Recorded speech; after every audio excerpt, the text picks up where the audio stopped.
Okay, Diary, we are back in the study, and in the exciting news of today, we are trying to see if we can finally get my 2000 era PC going faster, just fast enough to use for something occasional, maybe an emergency recovery machine or a NAS box or something that can avoid me just throwing it away. Of course, this might be uneconomic, but we're going to go ahead anyway. So this is the first attempt. You'll notice, can you see? Well, there's a card there, which is a USB card. I think that might be slowing the machine down. We've got a SATA card, which is, again, invisible, but I'm going to get it out and show you. And we've also got a SATA disk, although as I'm about to show you on a diagram, I can't really use it properly. So let's take a little moment or two to look at what I've done on a piece of paper and why it's not working right. I just want to go over those improvements and still show that things are not well. So we've got 5 PCI slots here. There's no wireless Ethernet on the motherboard, or Ethernet on the motherboard, so I've put a modern day-ish, again it has to be PCI bus, not PCI Express bus. I managed to buy a PCI Ethernet card which runs at 1 gigabit. I also managed to find a USB card, so a USB card with USB 2 ports on it. But the system is behaving so appallingly, and when I've plugged in devices into this card, they've not worked very well, so I'm considering taking that out. I don't know if it can be slowing the system down. I don't really see how, but the system is going so slowly. That's one of my options. I thought I was being clever, and I found I could actually buy a SATA card. So I've got a card here that plugs in, and out of this card I've got SATA ports. I'm going to show you this all visually in a moment. So there's a card with some SATA ports, multiple SATA ports, and I thought, great, but there is a teeny weeny problem. So we'll come on to that in a second, in that I can't boot from the card. There's 4 memory slots here, and when the machine was unboxed from its 20-year-old hibernation, I had 2 times 128 megabytes. And I found to my excitement, because I'm a big believer in large memory systems without swapping, etc. I found out you can actually populate for a maximum of 4 times 512 megabytes. So I've made a tentative order of a single 512 meg as DIMM, and it worked. So I managed to get 2 times 20, 2 times 128, and a 512. Here's the prop. Here is the prop. Here's the 512 megabyte DD. No, it's PC100. It's PC100. So notice the slot's the same length. Looks to me the same length, but it's got these different cutouts to a normal DDR2, 3, 4, 5 memory stick.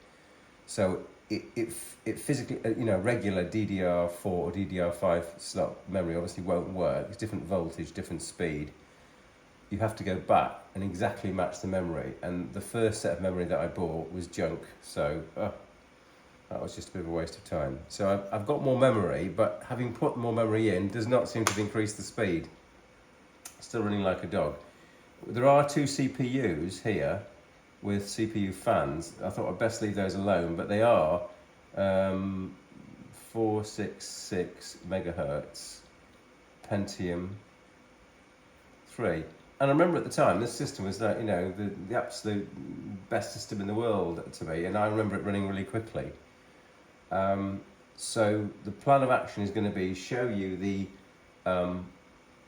DUF configuration with the SATA card, and also show you the fact that I've got a SATA drive here, and I've also got an IDE drive here. And why have I got that? And that's because, can I show you this without messing things up? Right, so the plan would have been to just connect a SATA drive in here, a SATA SSD, and just boot from the SSD, but I completely moosed the whole situation up because this PCI format SATA card does not have a BIOS ROM. So in the olden days, you had, say, a 640K memory space, and in the olden days of the ISA bus, the ISA card would have a ROM on it, and that ROM would have a certain signature, and when the computer started up, it would scan through the entire memory and look for that signature, and it would find an expansion card, and then it would execute the code in that ROM. So if you plugged in, I don't know, an Adaptec disk controller, then it might have a ROM there. This is 00000 hex, and that would be F hex, something like that.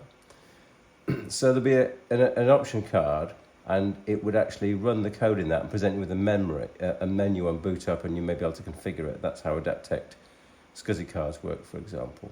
But when I plug this card in, I get nothing, and the reason I get nothing is because it's an add-on card. So it relies on you booting via the standard interfaces on the motherboard, and the motherboard's only got IDE. So I've got this stupid system whereby what I've done is I've got an IDE. This is an IDE disk, and on that disk, I've got, say, a Windows operating system here, and I put the Grub Linux bootloader here, and then I've got a SATA drive, a SATA SSD, and I put a Linux. I'm running Antics at the moment.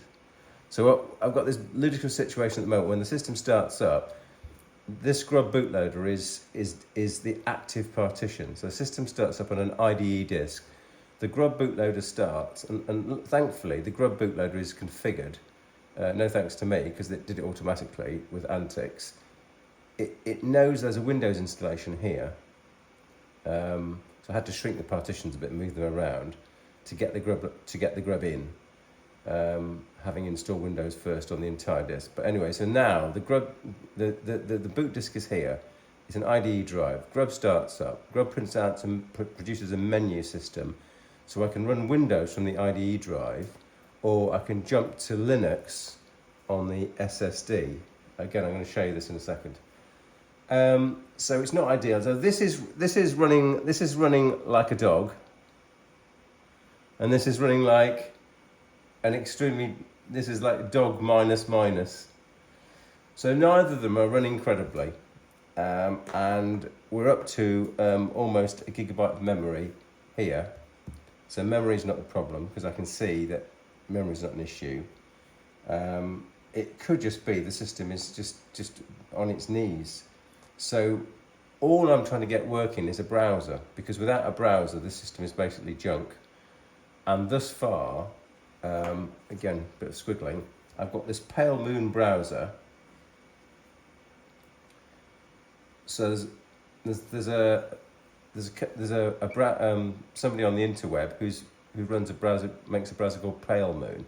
They take the code for Firefox and recompile it. And it turns out that with a Pentium 3 processor, so it turns out that you need, at a minimum, to have this SSE2 extension, SSE2 instruction set extension. And believe it or not, my poor old Pentium 3 here doesn't have that capability. So somebody else has taken the Pale Moon code and recompiled it without needing the SSE2 extension. So you've got Firefox. They have source code which has been taken by Pale Moon. Pale Moon runs but with SSE2, so if I try and install their 32-bit package, of course it doesn't work. It just says, oh, this doesn't have SSE2 extensions. So then you can go on the Pale Moon page and you can find out somebody who's compiled it for SSE only code, and you run it that browser. And that browser works under Windows. But it's so slow. It just loading a page, it takes about a minute. It's totally unusable. And it seems to work better under Linux, and strangely enough, seems to be running some release of Firefox, which I didn't think existed, because if it had existed, I wouldn't be going down the Pale Moon route. So I'm not exactly sure what they're doing with Antics. Presumably, Antics recompile the Firefox code and do all of this behind the scenes without us even knowing it. So that's the diagram. Let's just go back to the PC and have a little look.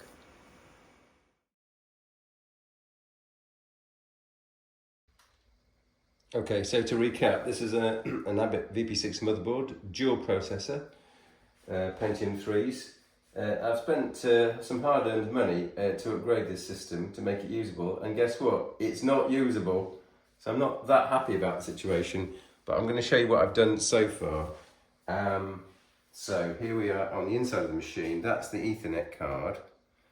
This is the USB card, and under Windows, it actually, when a USB drive is put in on the external connectors here, it seems to either hang the machine or the drive can't be read. So there's some slight incompatibility. I mean, it just might be just too slow. This is the SATA card. I'm going to get that out to show you why this is a bit of a cock-up. So, the plan was to buy a SATA card and then be able to drive a SATA drive directly. Because I moosed it all up, so here's the card, you can see that. It's got quite a lot of ports on it. So it's got 1, 2, 3 SATA ports and an IDE port. There's a VIA chip here to do the work, but there's no boot ROM. And because there's no boot ROM, it means to say that this card can't participate in the boot. The motherboard just doesn't know how to access a drive connected to this on boot. So I have bought another card coming all the way from China. It won't arrive for a week or so, and that card is a silicon image hardware card, and that card I believe has a RAID capacity. Now, in order to have RAID capacity, I'm kind of hoping there's a boot ROM which you'd access at the boot prompt by pressing some sort of control key. So a boot ROM would be detected at boot via the PCI bus scan process. The computer would jump and execute that boot ROM, and that boot ROM would have something, print up a message saying, press Control A to go into my RAID configuration menu. So I'm hoping that would all work, but at the moment it doesn't work. So as I've said in my diagram, this is the IDE drive here. We boot to this IDE drive, which is slow or slower. There's a grub bootloader on here. I can either run the Windows, which is sitting on this disk, or I can jump to the SATA drives, which are here. I've got 2 SATA drives, and the reason I've got 2 SATA drives is that in the previous video I showed that I installed Windows XP. I told you how appalling it was once I'd installed it. I spent so many hours installing Windows XP onto this SATA SSD. I thought, oh well, I don't want to moose all of that and start again. So I've just taped a second SATA drive there, and that's what's got the grub, the Linux /boot partition, and the Windows. So yeah, so it is able to boot, but only to the Linux on the second partition until I get this new card. And here down here, the memory sticks. There's almost a gig. It's coming up towards a gig of memory. When my new memory order comes in, I'll have 2 gigs of memory. But from what I can see, memory and paging is not the issue. It seems to be that these Pentium 3s are literally so slow compared with modern day processors, albeit there's 2 of them, which back in the day was, absolutely unheard of, that it's just slow. We will see if we can get it any faster. I think the next step might be to install Windows 7, because that's got better browser support, I understand. Okay, Dari?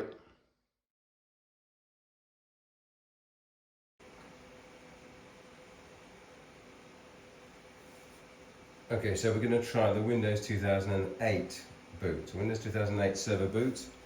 We're going to press escape to get through the memory test more quickly. This is the boot drive, unfortunately, and this is where the Windows will live. There's a grub bootloader, because on the other drive we've got Linux installed. And come on, you can do it, you can do it, you can do it. Okay, so we have a grub bootloader menu and it says Windows Vista, which is wrong. It's actually Windows 2008 Server. Let's go.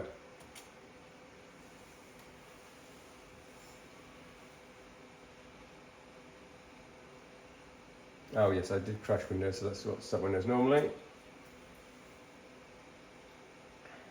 I got fed up trying to shut it down. It was just going so slowly, so I just switched it off. Shocking. Come on, old girl. Like I say, in 2000, I remember the system being lightning fast. What has happened?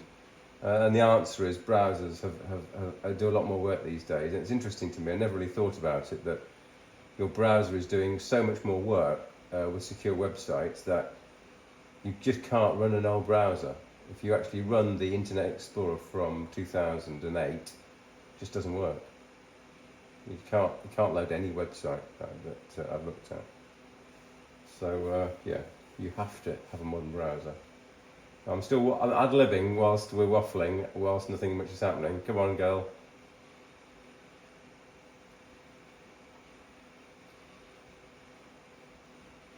I'm pretty sure I can get this working at a speed that's not totally insulting. We shall see, right?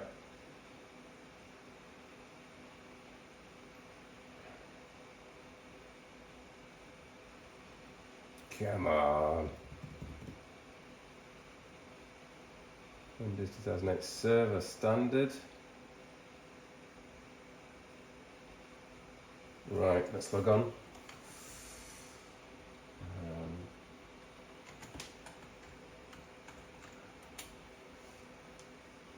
This bit goes quite fast. I was kind of encouraged when this started. I know it's going to work fine. So we're in 2008 Server. We've got almost a gig of memory. Yeah. Let's put Mr. Task Manager up to show you how fantastic this is. We've got two processors, not just one, two. We've got, yeah, come on. It starts the computer management, server manager always, as servers normally do. So we've got a total of 894 megabytes. We've got free 260 megabytes, which I think is pretty good. So it shouldn't be paging. Yeah, so this system should be able to run.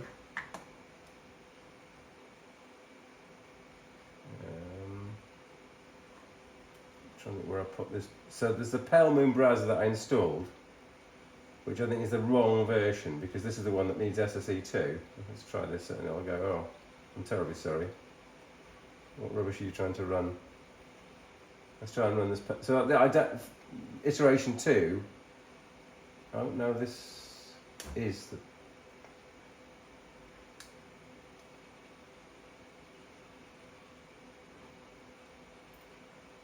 Okay, we're doing better.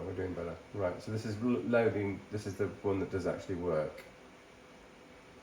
All right, because I installed it from a .exe eventually. The other versions that this guy had compiled, it just didn't work. And the Pale Moon version doesn't work because it needs SSE2. So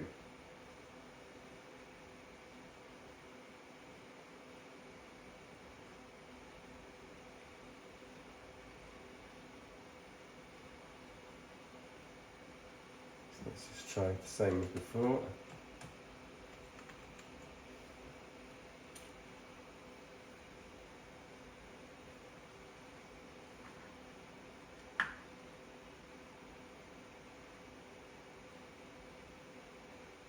Oh boy me. Well, okay.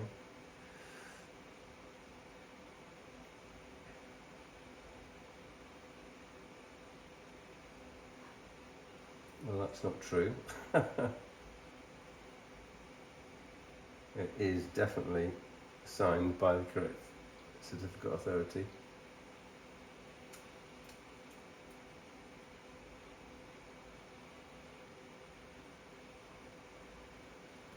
Hit the page down key now. Did page down, yeah. Didn't show a graphic which is here. Oh yeah, CPU is 100%. So just to recap, we're running Windows 2008 Server. We've got almost a gig of memory. We're not paging, and we've got the Pelmoon browser recompiled for SSE, not SSE2, and it is really not happy.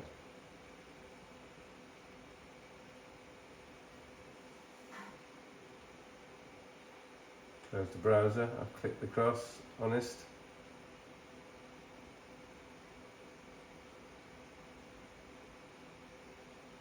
I've really clicked. Oh, click it again, like you never do.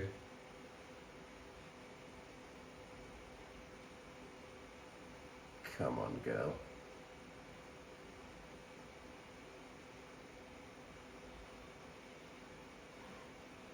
This is running from the IDE drive, so perhaps a bit slower.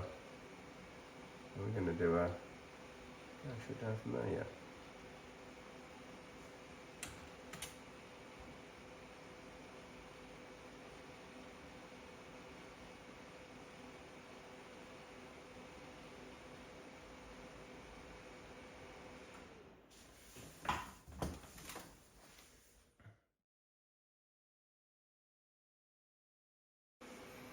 Okay, so we are booted with the Antix operating system, 32-bit Linux. I think it's the October 2022 version, and we're about to load a fantastic website, albeit slowly. Let's give it a go, shall we? It's trying to load it. Look, you see it's doing something at the bottom here. Transferring data. Still loading. Still loading.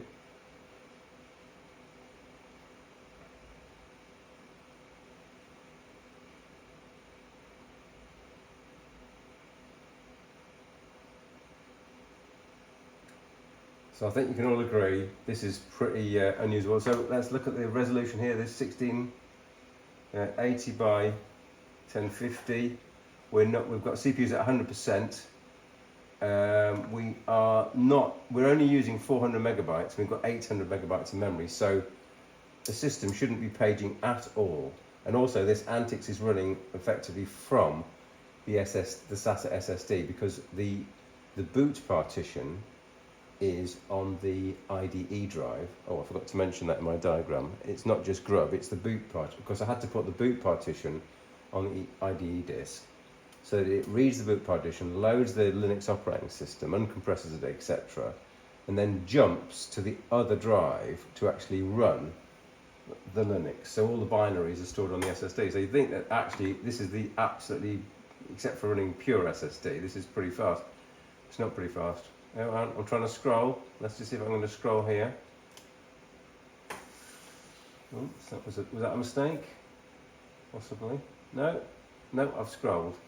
Let's just do a page up. Let's do a page up. Yeah, page up.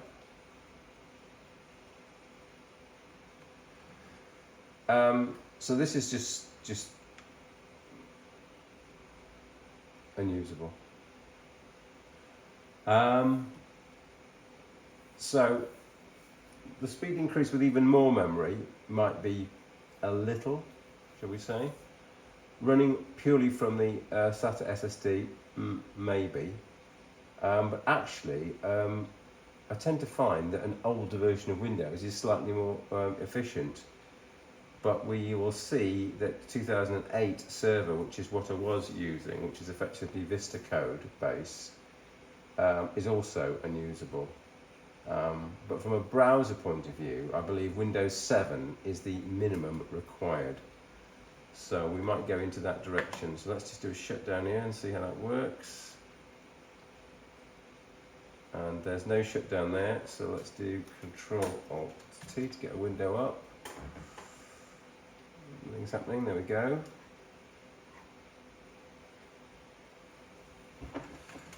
Sudo shutdown minus force now password.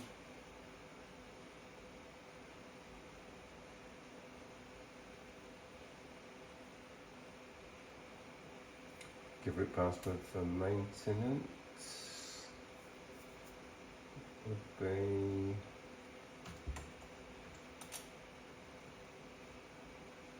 still hot there.